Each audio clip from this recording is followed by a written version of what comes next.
بسم اللہ الرحمن الرحیم اللہم صلی علی محمد وعلی آل محمد وبارک وسلم رب اشرح لی صدری ویسر لی امری واحلل عقدۃ من لسانی یفقہوا قولی واجعل لی وزیرا من اہلی آمین یا رب العالمین۔ ناظرین کرام، السلام علیکم ورحمۃ اللہ وبرکاتہ۔ اللہ کے رسول مکرم صلی اللہ علیہ وسلم نے ارشاد فرمایا ہے کہ حیا اور ایمان دونوں ساتھی ہیں، اگر ایک چلا جائے تو دوسرا بھی چلا جاتا ہے۔ حیا ایک وہ بنیادی وصف ہے جو بندے کو کردار کی درستگی کی طرف لے جاتا ہے اور اس کو برائی سے، بد کرداری سے، بد اخلاقی سے محفوظ رکھتا ہے۔ اس تناظر میں تو حیا کا وسیع تر مفہوم ہے اور ان تمام پہلوؤں کے اعتبار سے ہمارا دین ہمیں رہنمائی عطا فرماتا ہے۔ البتہ ایک خاص تناظر میں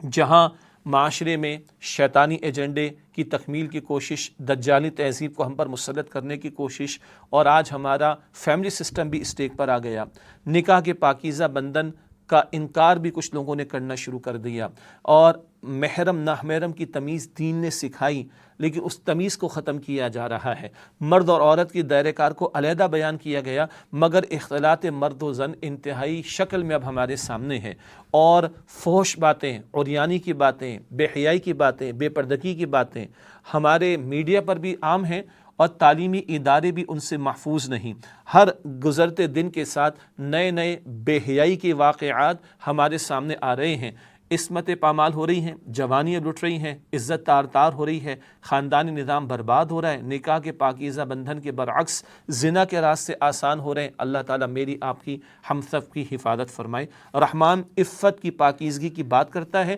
اور شیطان بے حیائی کی دعوت دیتا ہے۔ ہمارا دین نگاہوں کی حفاظت مردوں کو بھی تعلیم کرتا ہے، ان کی عورت کو بھی۔ ہمارا دین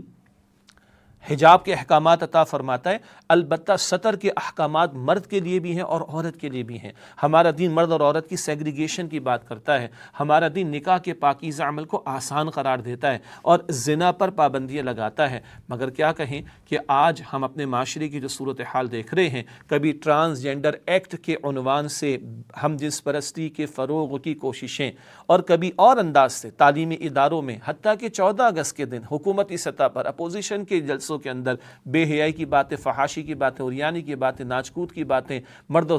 زن کے اختلاط کی باتیں، اس سب سے ہو کیا رہا ہے؟ حیا کا جنازہ نکل رہا ہے، فحاشی عریانی پھیل رہی ہے اور شیطان کے ایجنڈے کی تکمیل ہو رہی ہے، اور ایک گھر کا نظام ہمارے پاس بچا ہے جہاں کچھ تقدس اور احترام رشتوں کا باقی ہے، جہاں نکاح کے نتیجے میں گھر وجود میں آتا ہے، کچھ اقدار میسر آتی ہیں۔ یہ سب کچھ آج اسٹیک پر آ رہا ہے۔ بہرحال ہمیں کوشش کرنی ہے، اپنی ذات سے شروع کریں، سطر حجاب کے احکامات پر عمل، مرد و زن کے اختلاط سے حتی الامکان اجتناب کا معاملہ، نکاح کے عمل کو آسان کرنے کا معاملہ، بے حیائی، فحاشی، عریانی کی تمام باتوں سے اپنے آپ کو بچانا، حجاب کے احکامات پر عمل کا معاملہ، مرد اور عورت کے لیے لباس کے حوالے سے جو تعلیمات ہیں ان پر عمل کا معاملہ، تفصیل کا موقع نہیں۔ ان سب سے ہم اپنے آپ کو تو متصف کریں ان احکامات پر اور اسی کی دعوت لے کر اٹھیں۔ ہم امت مسلمہ ہے، نبی اکرم علیہ السلام کے امتی ہیں،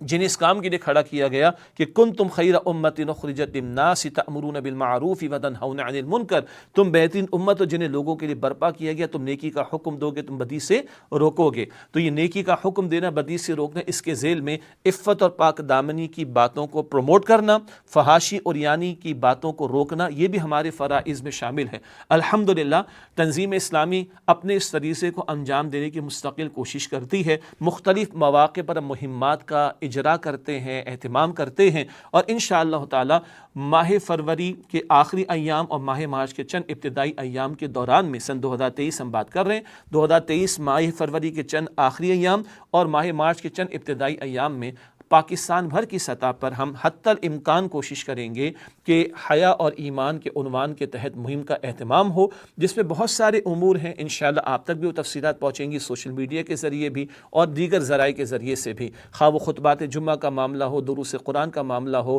وہ ہینڈل بروشرز کی تقسیم کا معاملہ ہو، سوشل میڈیا کے استعمال کا معاملہ ہو۔ ان تمام ذرائع کو اختیار کر کے تنظیم اسلامی اپنے اس فریضے کو انجام دے گی کہ اس پرفتن دور میں ہم کھڑے ہونے کی کوشش کریں، خود بھی بدی سے بچیں، دوسروں کو بھی بچانے کی کوشش کریں۔ آپ تک بھی اس مہم کے حوالے سے بہت کچھ پہنچے گا۔ ہماری گزارش یہ ہے کہ میں اور آپ ہم سب ابتداً خود اپنی ذاتی حیثیت میں، اپنے گھروں کی حیثیت میں اور اپنے دائرہ کار کی حیثیت میں حیا اور ایمان کے تقاضوں پر عمل کرنے والے بنیں اور اسی کی دعوت دوسروں تک پہنچانے کی کوشش کریں۔ اللہ تعالیٰ مجھے آپ کو مل جل کر دین پر عمل کرنے،